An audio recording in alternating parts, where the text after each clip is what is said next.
Memang Singapura memberikan kontribusi yang terbesar masih ya.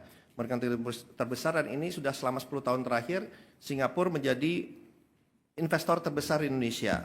Assalamualaikum warahmatullahi wabarakatuh. Salam, Om Swastiastu, Namo Buddhaya, salam kebajikan. Selamat malam dan salam sejahtera buat kita semua. Pertama-tama dalam kesempatan ini saya baru saja melaporkan dan menghadap ke Bapak Presiden untuk melaporkan capaian dari realisasi investasi triwulan pertama tahun 2025. Alhamdulillah investasi pada triwulan pertama ini sesuai dengan target yang dicanangkan oleh Bappenas yang diberikan kepada kami. Dari total target investasi di tahun 2025 ini sebesar 1.905,6 triliun. Pada triwulan pertama ini investasi yang sudah masuk dan direalisasikan dan sudah dikeluarkan adalah 465,2 triliun atau kurang lebih 24,4%. Dari ini sesuai dengan target kami. Bahkan kalau dibandingkan dengan tahun sebelumnya, year on year itu adalah peningkatan 15,9% atau di tahun sebelumnya itu nilainya 401,5 triliun. Oh, ada di belakang ya. Jadi ini angka yang sangat menggembirakan. Ini menunjukkan juga bahwa keyakinan dan juga confidence dari baik dunia internasional maupun dalam negeri dalam rangka berinvestasi ke Indonesia ini tetap terjaga. Karena kita ketahui bersama investasi itu adalah long term commitment, komitmen jangka panjang. Dan mereka melihat di bawah kepemimpinan Bapak Prabowo ini kestabilan, kemudian juga peace and stability-nya tuh sangat-sangat baik dan sangat-sangat terjaga sehingga investasi yang masuk ini terus bisa berjalan sesuai dengan target kita ke depannya. Dan yang paling penting adalah penyerapan dari tenaga kerjanya.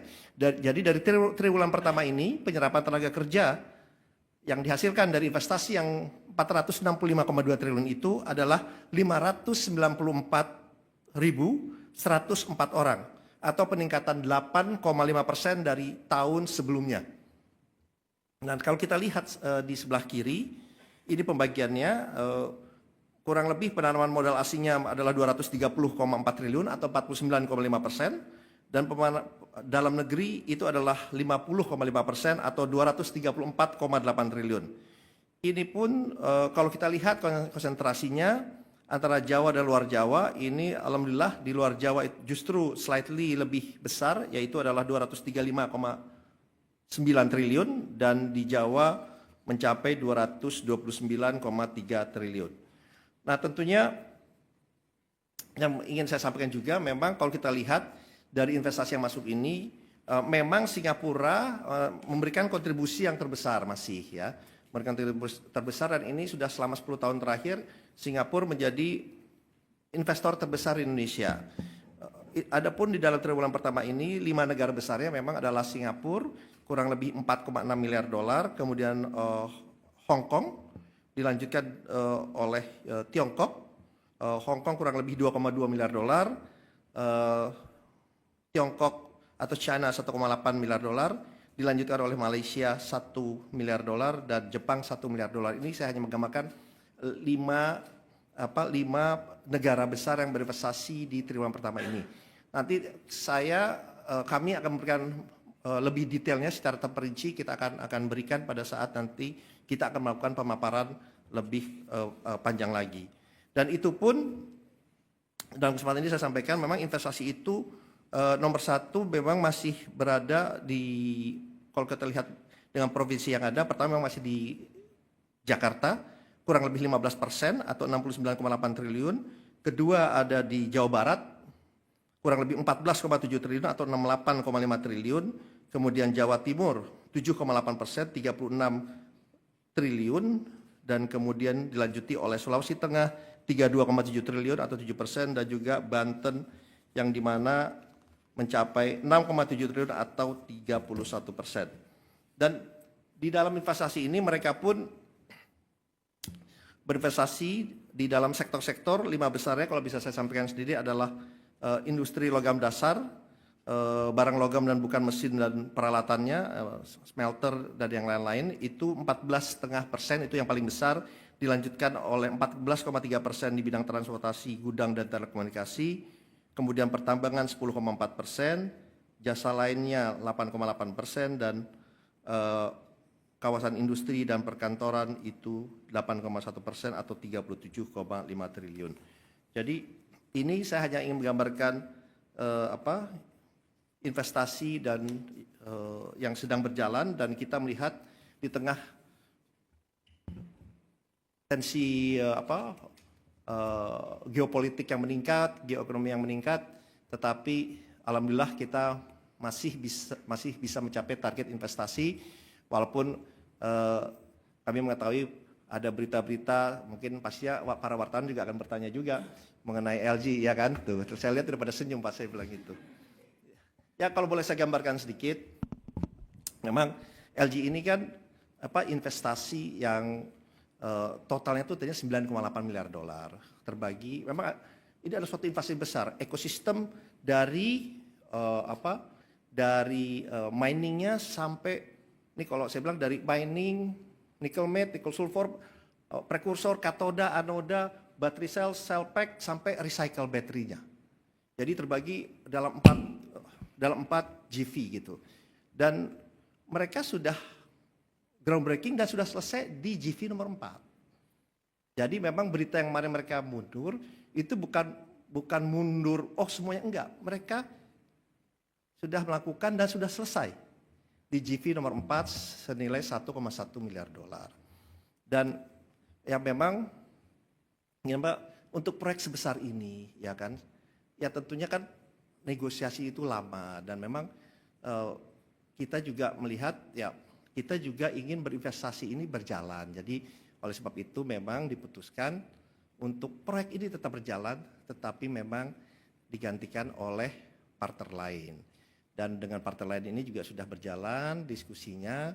Jadi kami dan pihak dari LG pun tetap komitmen, tetap berinvestasi di bidang-bidang lainnya, dan ini pun masih juga terbuka untuk berinvestasi di bidang yang sama. Jadi memang saya tahu ini beritanya cukup ramai, tetapi yang ingin saya sampaikan bahwa angka yang ada ini kan angka yang statistik yang realistis, yang benar, gitu. Yang dimana ya ini buktinya bahwa investasi kita tetap berjalan dengan baik, bahkan meningkat, gitu. Nah, jadi kalau saya ini senangnya dengan statistik dan numbers, karena itu angka tidak berbohong, Jadi ini yang ingin saya sampaikan, tetapi semua program tetap berjalan dengan baik. Dan apalagi dengan adanya Danantara ini juga memberikan lebih banyak confidence dan juga keyakinan untuk para investor untuk berinvestasi di Indonesia. Sekarang sangat banyak yang datang ketemu dengan kami, dengan saya, dan mereka melihat kehadiran Danantara ini sangat-sangat tepat waktunya. Karena ini juga mereka juga menginginkan Danantara bagian dari banyak konsorsium mereka, banyak investasi mereka, dan ini menurut kami bukan signal yang sangat-sangat positif, gitu ya. Apalagi kemarin baru kita ketahui bersama, dalam kesempatan ini kita sampaikan, para teman media juga sudah tahu bahwa pada saat kunjungan Bapak Presiden ke Qatar, alhamdulillah itu juga sudah dicapai kesepakatan, dan sekarang realisasinya sedang berjalan untuk membentukkan joint fund atau investasi bersama dengan Qatar Investment Authority yang disepakati langsung sebesar 4 miliar dolar, yang dimana dari kami, dari Danantara 2 miliar dolar, dan juga dari pemerintah Qatar dalam hari ini melalui QAE, yang dimana adalah sovereign wealth fund dari mereka juga menaruh 2 miliar dolar di bidang-bidang, dan ini akan fokus investasi fokus di Indonesia, walaupun terbuka untuk berinvestasi di tempat lain, dengan bidang-bidang diantaranya prioritasnya adalah hilirisasi, bidang kesehatan, bidang digital ekonomi, dan juga renewable energy atau energi baru terbarukan. Ternyata nanti saya juga akan sampaikan lebih lanjut. Alhamdulillah banyak juga, bukan banyak, malah ada 2 langsung yang menghubungi kami, menghubungi saya juga untuk sama-sama membentuk fund perusahaan investasi bersama dengan Danantara di bidang-bidang lainnya, di bidang infrastruktur dan yang lain-lain. Mungkin pada saat ini saya belum bisa menyampaikan detailsnya karena kita juga sedang berbicara untuk mendetailskan, untuk merealisasinya. Kami berbicara dengan ada 2 fund dari negara lain, insya Allah juga bisa terrealisasi. Kembali lagi ini membuktikan bahwa confidence, kepercayaan dunia luar terhadap Indonesia ini sangat-sangat baik, dibuktikan dengan inflasi yang masuk sesuai dengan target, investasi yang akan masuk pun juga makin meningkat, dan insya Allah ini memberikan asas manfaat yang sangat besar untuk bangsa dan rakyat yang kita cintai ini. Mungkin itu yang ingin saya sampaikan. Saya terbuka untuk pertanyaan dari teman-teman wartawan. Terima kasih.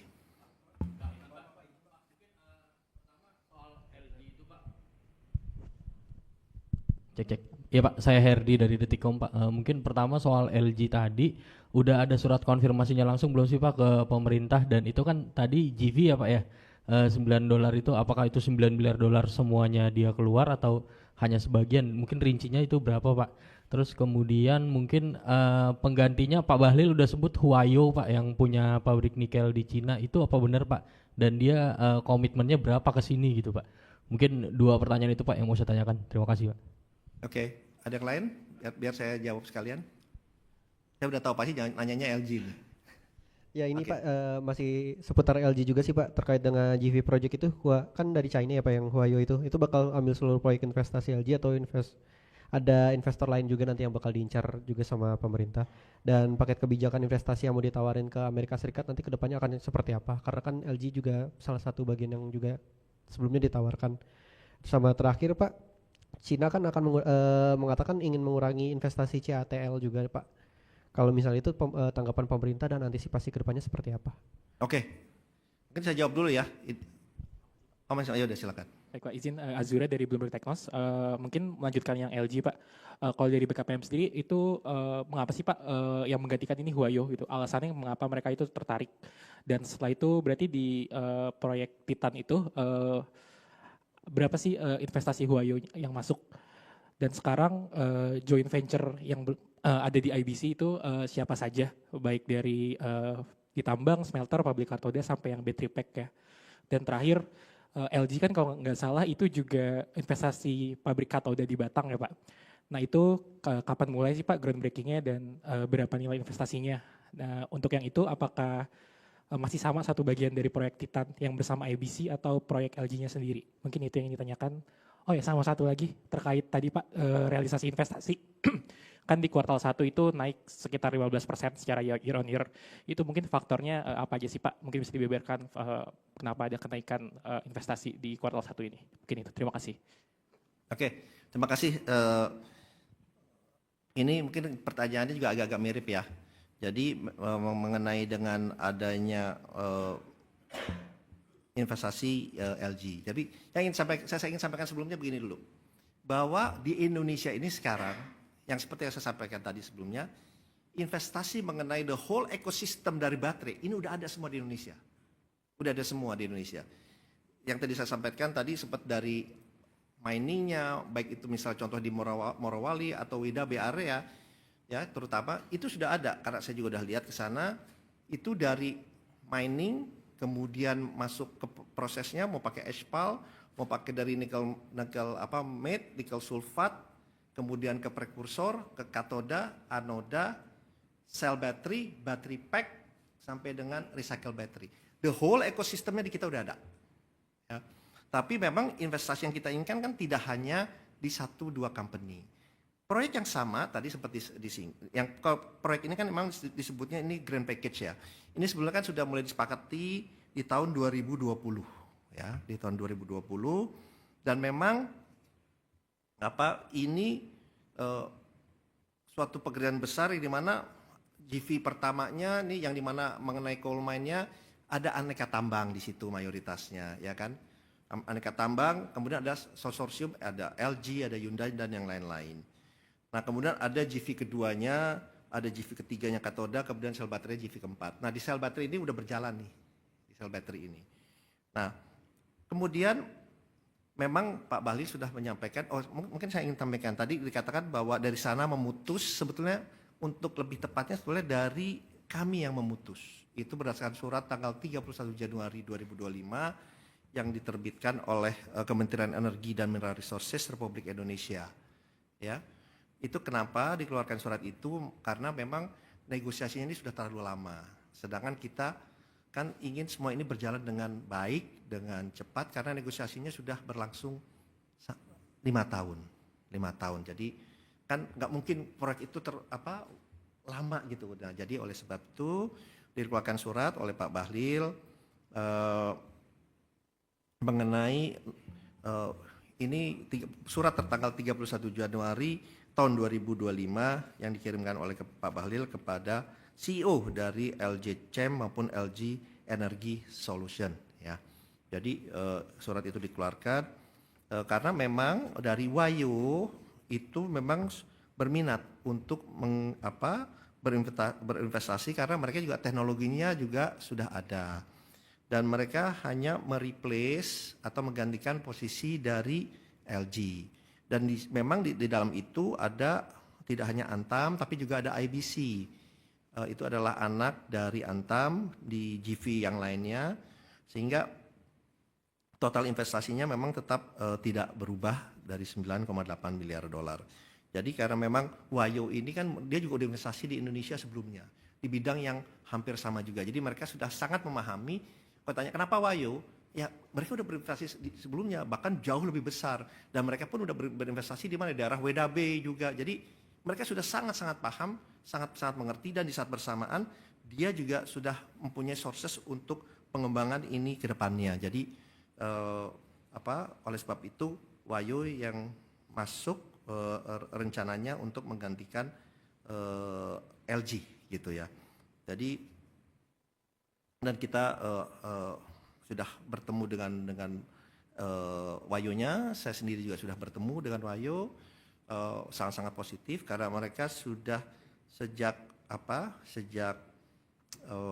tahun 2024 ya, akhir 2024 ini sudah menyatakan minatnya untuk menjadi konsorsium dari LG ini. Jadi sebenarnya dalam konsorsium LG itu sebelumnya memang sudah ada Wayonya. Udah ada Wayonya. Jadi mereka sekarang ya menjadi leading konsorsium, itu aja. Jadi saya ingin sampaikan bahwa investasi yang lain berjalan, kalau ditanya kenapa sih investasi tetap berjalan, tetap tumbuh, ya karena ada keyakinan gitu bahwa tadi yang saya sampaikan, kalau investasi kan komitmen jangka panjang ya, dan tentunya mereka menganalisa dari segala macam aspek atau sudut yang dimana tidak hanya dari segi returnnya juga, tapi juga dari segi itu yang saya sampaikan, kestabilan, kedamaian, dan yang lain-lain. Jadi oleh sebab itu hal yang baru saja terjadi ini ya kita lihat kedepannya akan menjadi lebih baik, dan kembali lagi apalagi sekarang juga sudah ada Danantara yang kita pun bisa berinvestasi secara langsung dan tidak langsung di banyak program, di banyak proyek yang memang memberikan dampak besar, terutama dari segi penciptaan lapangan pekerjaan, dari segi peningkatan ekspor, dari segi pengurangan impor, dan yang paling penting adalah bagaimana dari segi peningkatan dari sumber daya manusia kita. Mungkin itu jawaban saya, terima kasih.